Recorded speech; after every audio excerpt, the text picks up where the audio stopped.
गिरिराज मलिंगा जी, इंद्रराज गुर्जर साहब, जी.आर. खटाना जी,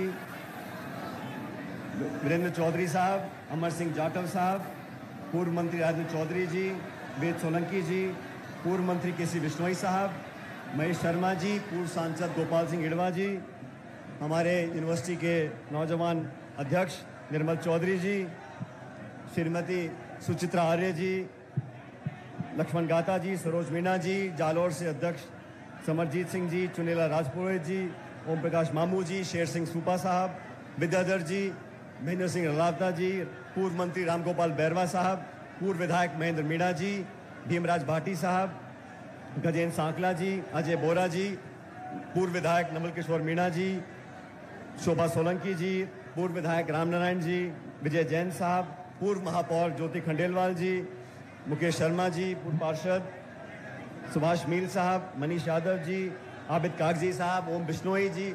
और इस जन संघर्ष यात्रा के समापन में आज आप सब लोग, नौजवान, बुजुर्ग, महिला, बच्चे, जो इतनी बड़ी तादाद में यहां पर आए हो, मैं आप सबका हाथ जोड़कर बहुत बहुत धन्यवाद करना चाहता हूं, आपका शुक्रिया करना चाहता हूं। साथियों, मुझसे पूर्व वक्ताओं ने मंच पर अपनी बात रखी। मैं इस मौके पर आपको बताना चाहता हूं क्या परिस्थितियां पैदा हुई, राजस्थान में क्या घटनाक्रम पैदा हुआ, जिसको लेकर इस यात्रा को हमने निकाला। आप सब जानते हो, जब 2013 में हमारी सरकार राजस्थान से हटी थी, उस समय 200 में से कांग्रेस के मात्र 21 विधायक रह गए थे।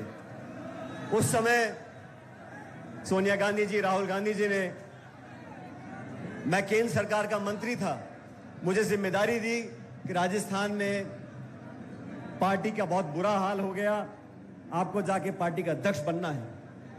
और इतिहास गवाह है, मंच पर तमाम हमारे साथी बैठे हैं, आप सब ने देखा 2013 से 18 तक हमने खून पसीना बहाकर, सब साथियों ने, सब वरिष्ठ नेताओं ने, कार्यकर्ताओं ने एकजुटता का परिचय दिया और 2018 तक हम लोगों ने मेहनत करी। इन 5 सालों में हमने वसुंधरा जी की सरकार, जो भाजपा की सरकार थी, उसका विरोध किया, कड़ा विरोध किया, नीतियों के आधार पर, शासन के आधार पर, प्रोग्राम के आधार पर और भ्रष्टाचार के आधार पर। 5 साल तक वसुंधरा जी के शासन में जो खुली लूट मची थी, जो बजरी माफिया, शराब माफिया, जमीन माफिया, भू माफिया, खान माफिया पनपा था, उसके खिलाफ हम सब ने आरोप लगाए। मैं प्रदेश का अध्यक्ष था, लेकिन तमाम नेताओं ने, सम्मानीय गहलोत साहब ने भी बढ़ चढ़कर हर मीटिंग में, हर भाषण में वसुंधरा जी पर आरोप लगाए। आरोप लगाए कि नहीं लगाए, मुझे बताओ। जब सरकार हमारी बनी, अभी हेमराम चौधरी साहब बता रहे थे, बाज आया, उसने माला किसी के गले में डाल दी। अब बाज क्या करता है हमारे हाथ में नहीं है, लेकिन जब सरकार हमारी बनी तो हमारा दायित्व था कि जो हमने कहा उसको कर कर दिखाएं। आज 4.5 साल पूरे हो गए। 4.5 साल में हम अभी तक उन वादों को पूरा नहीं कर सके जो हमने लांछन लगाया था, आरोप लगाया था, मैंने लगाया था, गहलोत साहब ने लगाया था कि वसुंधरा जी ने करप्शन किया, भ्रष्टाचार किया है। मैं 1.5 साल पहले से उनको चिट्ठी लिख रहा हूं, क्योंकि मुख्यमंत्री जी गृह मंत्री भी हैं, वित्त मंत्री भी हैं। मैंने चिट्ठी में आग्रह किया कि जांच कराओ, हमारी कथनी करनी में फर्क नहीं होना चाहिए, द्वेषपूर्ण भावना से जांच ना हो, निष्पक्ष जांच हो, पता पड़े किसने क्या किया था, दूध का दूध और पानी का पानी हो जाए। 1.5 साल तक कोई कार्रवाई नहीं हुई। मैंने जयपुर के अंदर एक दिन का अनशन रखा इसी मांग को लेकर कि वसुंधरा जी के कार्यकाल में जो भ्रष्टाचार हुआ उसकी जांच करो, उसकी जांच करो, उसकी जांच करो। 1 महीने तक कुछ नहीं हुआ। उसके बाद 9 तारीख को मुझे लगा अनशन से पार नहीं पड़ी, हमें जनता के बीच जाना चाहिए। और ये भ्रष्टाचार ऐसा मुद्दा है साथियों, दोस्तों, ये समाज को दीमक की तरह खा रहा है। अभी मन से बात कर रहे थे, नौजवानों का भविष्य अगर अंधकार में है, अगर पेपर लीक होता है तो करप्शन की वजह से होता है, भ्रष्टाचार की वजह से होता है। हम लोगों को करारा प्रहार करना पड़ेगा, भ्रष्टाचार को समाप्त करना पड़ेगा। और जो धारणा बनी हुई है कि 5 साल भाजपा 5 साल कांग्रेस, इस धारणा को तोड़ने के लिए हमें दुनिया को दिखाना पड़ेगा कि हम जो कहते हैं वो कर कर दिखाते हैं। 11 तारीख को अजमेर आरपीएससी का केंद्र है, माध्यमिक शिक्षा बोर्ड का केंद्र है। वहां पर पेपर बनते हैं, वहां से शिक्षा परीक्षा होती है, इंटरव्यू होते हैं, नौकरियां लगती हैं। इसलिए अजमेर जो वहां से 125 किलोमीटर दूर है, वहां से मैंने यात्रा शुरू करी। मुझे कुछ पत्रकारों ने बोला, यात्रा कर रहे हो, गर्मी बहुत है, मई का महीना है, बहुत पीड़ा होगी, 4-5 दिन धूप में चलोगे, बहुत दुख होगा, बहुत पीड़ा होगी। मैंने उनको कहा, हम और आप अगर 3-5 दिन इस चिलचिलाती धूप में चल लें, ये कोई पीड़ा नहीं है। लेकिन वो लड़का लड़की जो पढ़ लिख कर 1-2 साल मेहनत करते हैं, कोचिंग करते हैं, ट्यूशन लेते हैं और किराए के मकान में रहकर लाखों रुपया खर्च कर एग्जाम लिखने जाते हैं, वो पेपर लीक हो जाता है, उसके बाद कैंसिल हो जाता है। अरे बार बार होता है, क्यों होता है? इसकी जड़ तक जाना पड़ेगा। पेपर लीक करने वाले दलाल के किराए के मकान पर बुलडोजर चलता है, लेकिन जो कटारा को गिरफ्तार किया है उसके मकान पे क्यों नहीं चलता बुलडोजर? कानून अपना काम कर रहा है। अगर कानून अपना काम कर रहा है तो पक्षपात नहीं होना चाहिए। मछली छोटी हो या बड़ी हो, उसे तो पकड़ना पड़ेगा। गोड़ा जी के यहां पर हमने किसान सम्मेलन किया, केंद्र की सरकार ने एमएसपी पर कानून बनाने की बात करी थी, आज तक कुछ किया नहीं। ये बीजेपी वाले भी जो है ये बहुत झूठे लोग हैं, झूठे वादे करते हैं। हमने उनको ललकारने के लिए झुंझुनू के अंदर एक आम सभा करी, वहां मैंने कहा, नागौर में इस बात को मैंने बोला, भाई ये पेपर लीक होता कैसे? ये पेपर लीक तिजोरी से निकलकर लोगों की जेब तक कैसे पहुंचता है? इसमें भ्रष्टाचार होता है, ये पूरा तंत्र, इसको बदलना पड़ेगा। तब कहा गया कि इस पेपर लीक जांच में कोई अधिकारी शामिल नहीं है, कोई नेता शामिल नहीं है।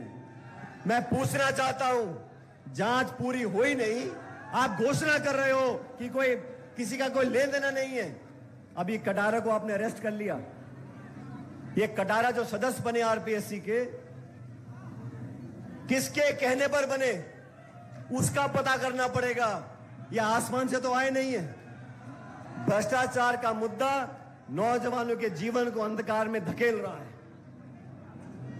मैं तो साथियों आपसे कहना चाहता हूं, इस यात्रा में हम निकले, इस यात्रा का जो संकल्प था जनसंघर्ष यात्रा का, वो भाजपा के शासन में हुए भ्रष्टाचार की जांच कराना था। इस यात्रा का उद्देश्य नौजवानों के साथ जो धोखा होता है, जो भ्रष्टाचार होता है, उसको समाप्त करने का हमारा उद्देश्य था। मैं आप सबका धन्यवाद करना चाहता हूं। जब मैं अजमेर से निकला था, बड़ी गर्मी थी, बहुत से लोग बोलते थे हो सकता है कुछ लोग यात्रा में ना जुड़ पाएं, और मैं आप लोगों से एक सवाल पूछना चाहता हूं, आप सचमुच सच जवाब देना। यहां बहुत दूर दूर से लोग आए हैं, अलग अलग जिलों से आए हैं, आप सच बताना, क्या आपको इस जयपुर की सभा में आने के रोकने के प्रयास हुए, हां कि ना? इसके आगे मुझे कुछ बोलना नहीं है, क्योंकि यही वसुंधरा जी की सरकार में मैंने 12 से झालावाड़ 100 किलोमीटर की पदयात्रा, किसान न्याय यात्रा निकाली थी। उस समय भी उस समय की सरकार ने बहुत कोशिश की। कलेक्टर, एसपी, बीडीओ, तहसीलदार, पटवारी, मास्टर, पूरे सरकार का महकमा लग गया था लोगों को रोकने के लिए। लोग रुके नहीं, किसान यात्रा हुई और उस सरकार को हमारे किसानों की मांग को मांगना पड़ा।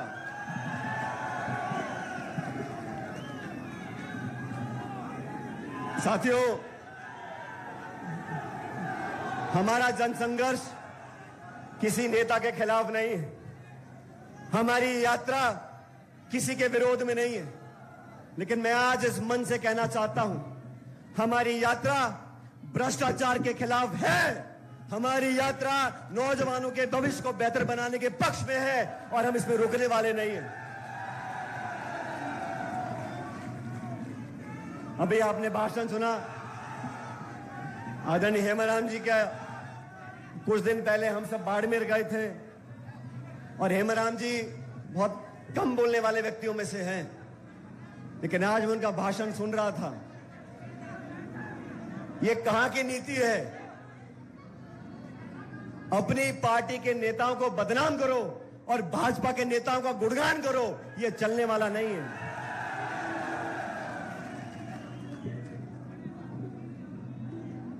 सत्ता में जब लोग आते हैं तो कोई व्यक्ति नहीं आता, शासक बैठता है कुर्सी के ऊपर।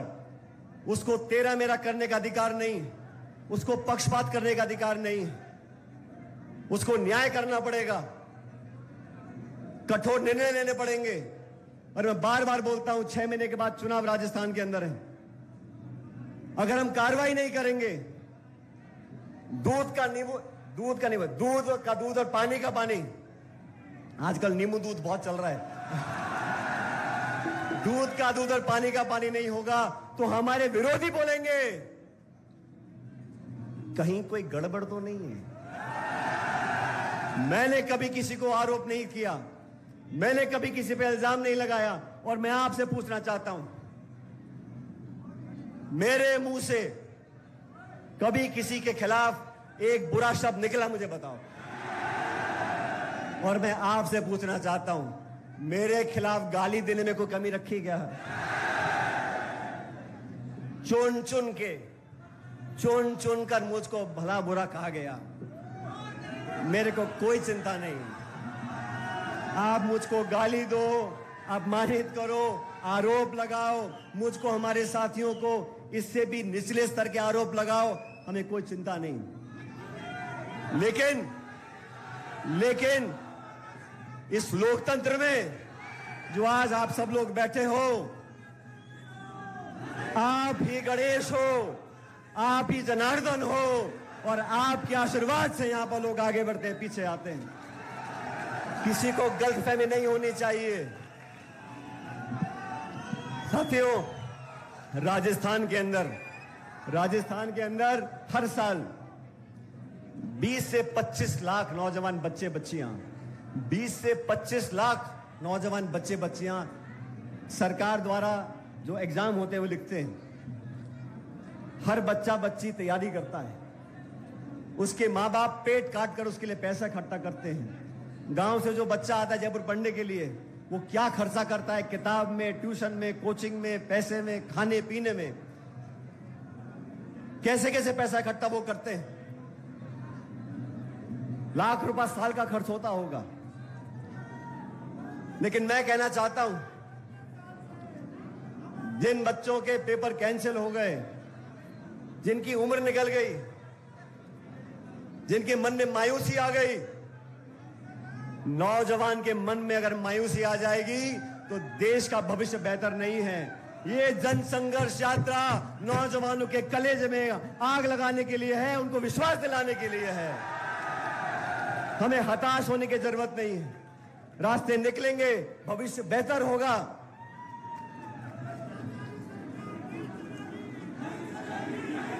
आदरणीय दोस्तों, नौजवान साथियों, मैंने जो मांग रखी हैं, जो अपार जन समर्थन मिला, वो मुझ व्यक्ति को नहीं मिला। मैंने जो मुद्दे जनता के सामने रखे हैं, ये समर्थन उसको मिला है। ये समर्थन भ्रष्टाचार के खिलाफ करारा प्रहार करने को मिला है। ये जन समर्थन नौजवानों के भविष्य को सुरक्षित रखने के लिए मिला है। राजस्थान की जनता बहुत स्वाभिमानी है। राजस्थान के लोग बहुत समझदार लोग हैं। जैसा मैंने पहले कहा, अखबार में क्या छपता है नहीं छपता, टेलीविजन पे क्या दिखाते नहीं दिखाते, लेकिन ये जनता जनार्दन सारी सच्चाई जानती है। मैं इस मौके पर आप सब लोगों को एक वादा करना चाहता हूं। साथियों,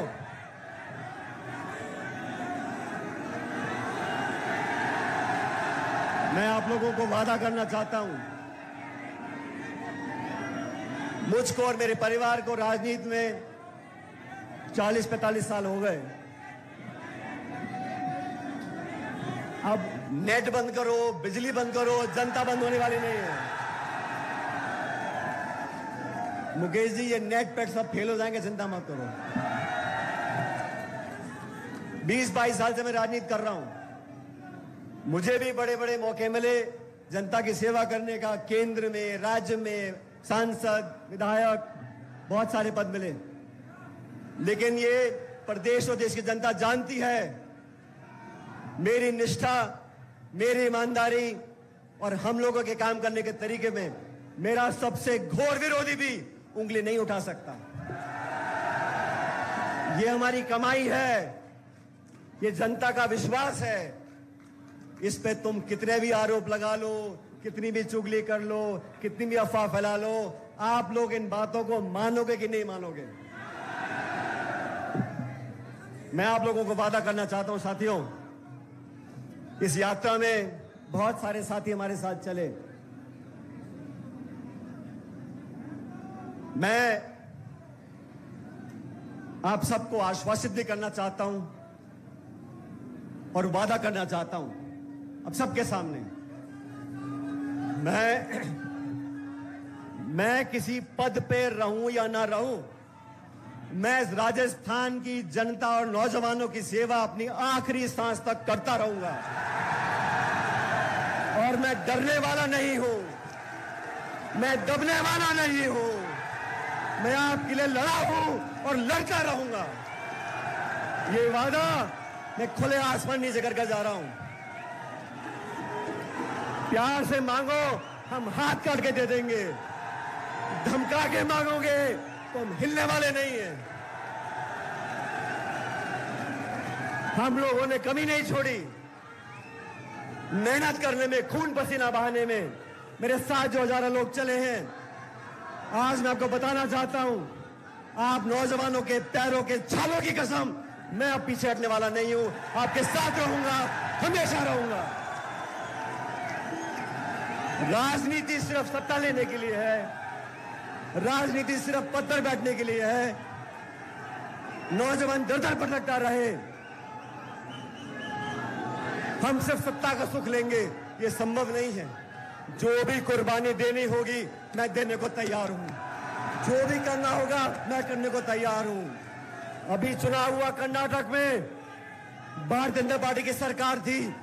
कांग्रेस पार्टी ने आरोप लगाया ये 40% की भ्रष्ट सरकार है। जनता ने आरोपों को स्वीकार किया, कांग्रेस को बहुमत दिया और भाजपा को मैदान से भगा दिया। ये भ्रष्टाचार ही वो चीज है जो लोगों के दिल में गुजरती है। हमने भी किया था राजस्थान में, लेकिन अब कोई सफाई दे रहा है। दूध और नींबू, कोई कह रहा है कितनी बार बात हुई, 10 बार हुई, 15 बार बात हुई, 20 बार बात हुई। अरे मैंने तो कभी कहा ही नहीं कि मिलीभगत है। मैं तो इतना कह रहा हूं कि हमने अपनी जबान से जो वादा किया लोगों के बीच में, उसको कृपया करके पूरा कर दो। जनता के बीच जाना है हमारे को 6 महीने के बाद। इतने सारे लोग यहां धूप में खड़े हैं, यहां आप लोग सच में मेरी ताकत, हम सबकी हिम्मत, और जो मंच पर लोग बैठे हैं हम सब आपके सेवक हैं। हम किसी के खिलाफ नहीं हैं, हम किसी का विरोध नहीं करते, लेकिन सच और न्याय का रास्ता, उस पर हम चलते रहेंगे। अब दोस्तों, वसुंधरा जी के ऊपर जो आरोप लगाए हम लोगों ने, उसको पूरा करने का समय आ गया। और भी वेद सोलंकी जी भाषण दे रहे थे। वेद बहुत जज्बाती व्यक्ति है, ससुराल से दुल्हन को बताना लाना चाहता हो हूं या धार्मिक आयोजनों के ऊपर फूल जिन बच्चों ने पेपर लिखे उनके पेपर कैंसिल हो गए, लीक हो गए। उन लाखों बच्चों ने अपने माँ बाप के पैसों को जो खर्च किया, उनके साथ जो धोखा हुआ, उनके साथ जो नाइंसाफी हुई, अगर बच्चा मेहनत करके पेपर लिखता है और पेपर आउट हो जाता है, उस बच्चे की क्या गलती है मैं पूछना चाहता हूं। उस नौजवान ने क्या बुरा किया। इसलिए हमारी सरकार, हम लोग, ये मैं मांग करता हूं, जितने भी बच्चे हैं जो पेपर लीक से प्रभावित हैं, प्रत्येक नौजवान को आर्थिक मुआवजा देना चाहिए जो उसका खर्चा हुआ है। आरपीएससी इतनी बड़ी संस्था जयपुर में है। आरपीएससी में जो आज जो धारणा बनी हुई है कि वहां जुगाड़ चलता है। आरपीएससी में नियुक्तियां राजनीतिक दृष्टिकोण देकर की जाती हैं। किसी का भांजा, किसी का भतीजा, किसी की बीवी, किसी का घरवाला। मैं ये मांग करता हूं, अगर दोबारा नौजवानों का विश्वास कायम करना है, एक उदाहरण प्रस्तुत करना है, तो ये आरपीएससी को बंद करो, एक नई व्यवस्था कायम करो। आरपीएससी का चेयरमैन, आरपीएससी के मेंबर, कोई मापदंड तो हो। जान पहचान, रिश्तेदारी, किसी नेता से निकटता, ऐसे मेंबर बना दोगे आप। मेंबर को हटाने के लिए राष्ट्रपति तक जाना पड़ता है, लेकिन बनाने में क्या है, एक ऐसा कानून बने पारदर्शी तरीके से। आरपीएससी का चेयरमैन, आरपीएससी के मेंबर, और जो जांच होती है, जब हाईकोर्ट का जज बनता है उसकी आईबी जांच करती है, उसकी पृष्ठभूमि की जांच की जाती है, कहां उठता है, कहां बैठता है, क्या खाता है।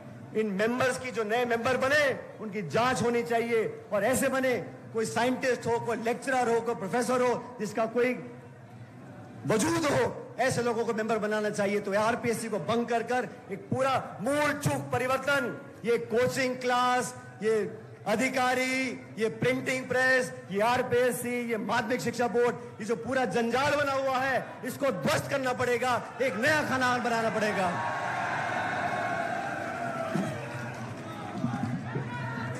और तीसरी बात, वसुंधरा जी की सरकार के समय जो हमने आरोप लगाए थे, गहलोत साहब ने लगाए थे, हमने लगाए थे, उस पर जांच करने का समय आ गया। साथियों, उन आरोपों पर जांच होनी चाहिए। मैंने चिट्ठी लिखी, बार-बार लिखी, आवेदन किया, आग्रह किया, निवेदन किया, कार्रवाई हुई नहीं।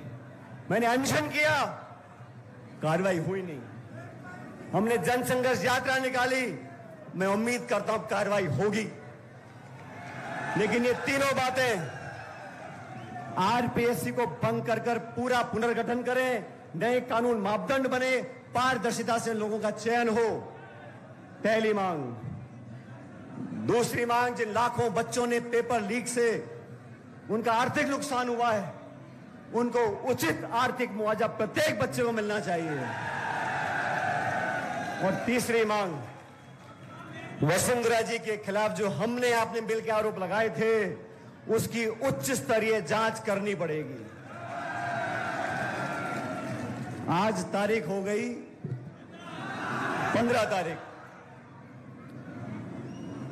इन तीनों मांगों को अगर आप सब समर्थन करते हो तो दोनों हाथ खड़े कर कर मुझे बता दो कि ये मांग होनी चाहिए कि नहीं होनी चाहिए। अब इन मांगों को मनाने के लिए 15 मई आज का दिन है। आज हमारी जनसंघर्ष यात्रा यहां पर समाप्त हो रही है आज की जयपुर में। लेकिन इस महीने के आखिर तक 15 दिन बचे मेरे ख्याल, इस महीने के आखिर तक ये तीनों मांगे नौजवानों के हित में और भ्रष्टाचार के खिलाफ अगर नहीं मानी गई, तो मैं आप लोगों को बताना चाहता हूं, अभी मैंने गांधीवादी तरीके से अनशन किया है, जनसंघर्ष यात्रा करी है। महीने के आखिर तक अगर कार्रवाई नहीं होती तो पूरे प्रदेश में मैं आंदोलन करूंगा आप लोगों के साथ।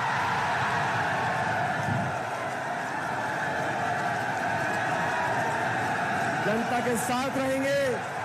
गांव में, ढाणी में, शहरों में हम पैदल चलेंगे, जनता को साथ लेकर चलेंगे, न्याय दिलाएंगे, न्याय करवाएंगे, आपकी बात को रखते रहेंगे। और सुन लो, आप सब सुन लो, हम लोगों के पास कुछ नहीं है, हम लोगों के पास कुछ नहीं है। हम तो पैर में जूता डाल के निकल पड़े थे। मुझे उम्मीद नहीं थी कि यात्रा में कौन आएगा कौन नहीं आएगा। एक दिन की मोहलत दी थी और आप लोग पधारे हो इतनी बड़ी संख्या में। हमारे पास जो कुछ भी है, हमारी पूंजी, हमारी ताकत, हमारा सब कुछ ये जनता है। और जब हम आंदोलन करेंगे तो एक एक गांव, एक एक ढाणी में जाकर न्याय मांगेंगे और न्याय लेकर आएंगे। मेरा आप सब लोगों से निवेदन है, हम लोगों ने, मैं फिर कहना चाहता हूं,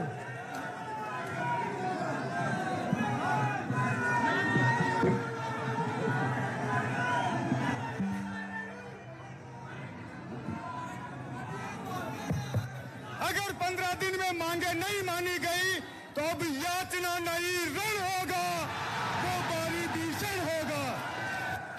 और जो हमारे साथी हमारे न्याय के मांग के उत्तर में बोलेंगे कि गुटबाजी, अनुशासन और पार्टी का डिसिप्लिन, मैं उनको बड़ी विनम्रता से याद दिलाना चाहता हूं। हम लोगों ने बात रखी, दिल्ली में हमारी बात को सुना और एआईसीसी ने कमेटी बनाकर हमारे काम को आगे बढ़ाया। लेकिन 25 सितंबर को जो विश्वासघात किया सोनिया गांधी के साथ, 25 सितंबर को जो पार्टी को बेइज्जत करने का काम किया, जो पार्टी के अनुशासन को तोड़ने का काम किया, उन लोगों को अपने गिरेबान में झांक कर देखना पड़ेगा कि अनुशासन हमने तोड़ा, किसी और ने तोड़ा। हम तो बिना पद के, गाली खा खा के, खून के घूंट पी पी के जनता में जाके संगठन का काम कर रहे हैं। और आप मलाई खा खा के, गाली दे दे के हमको बदनाम करने का काम कर रहे हो। यह होने वाला नहीं है। इसलिए साथियों, आपसे अंतिम निवेदन करना चाहता हूं, ये सभा आपकी है। मुझे जानकारी मिली है कि कुछ लोग इस सभा में उत्पात मचाने की कोशिश कर सकते हैं, तो कृपया करके शांति से अपनी जगह बैठे और आराम से सभा को समाप्त होने दें। कोई कोशिश भी करे, हमें उत्तेजित नहीं होना है। ये बात ध्यान रखना, हम लोग जिस विचारधारा से बंधे हुए हैं वो महात्मा गांधी की विचारधारा है। प्यार, मोहब्बत, अपनापन, भाईचारा, 36 कौम को साथ लेकर चलने वाली विचारधारा है। और मेरे कुछ ऐसे भी साथी हैं जो बहुत बड़ी गलती करते हैं। वो गलती क्या करते हैं, हमको एक सीमित दायरे में बांधने की कोशिश करते हैं। ये फला धर्म का है, फलाने जिले का है, फलानी समाज का है। तो कान खोल के सुन लो, मेरी रगों में लाल खून है और मैं इस 36 कौम का बेटा हूं और इस प्रदेश के लिए सब कुछ करने को तैयार हूं। इसलिए आपसे निवेदन, शांति बना के रखो, जो भी करना होगा संयम से करेंगे, आत्मविश्वास से करेंगे। आपने अपने लिए, हमारे लिए जो संकल्प लिया है उसको आगे बढ़ाएंगे। लेकिन आज की सभा जब समाप्त हो तो कृपया करके शांति और भाईचारे से इस सभा को समाप्त करें। आप सब लोगों का जो मंच पे खड़े हैं, वो हम सब नतमस्तक हैं आपके आगे, और जो सभा में दूर धूप में खड़े हैं, मैं आपका हाथ जोड़ के धन्यवाद करना चाहता हूं। आप लोगों ने जो हिम्मत और ताकत दी है वो हमारे हाथों की शक्ति है। हम आपको कभी नीचा नहीं देखने देंगे, वादा करते हैं। बहुत बहुत धन्यवाद, आपका शुक्रिया। राम राम सर।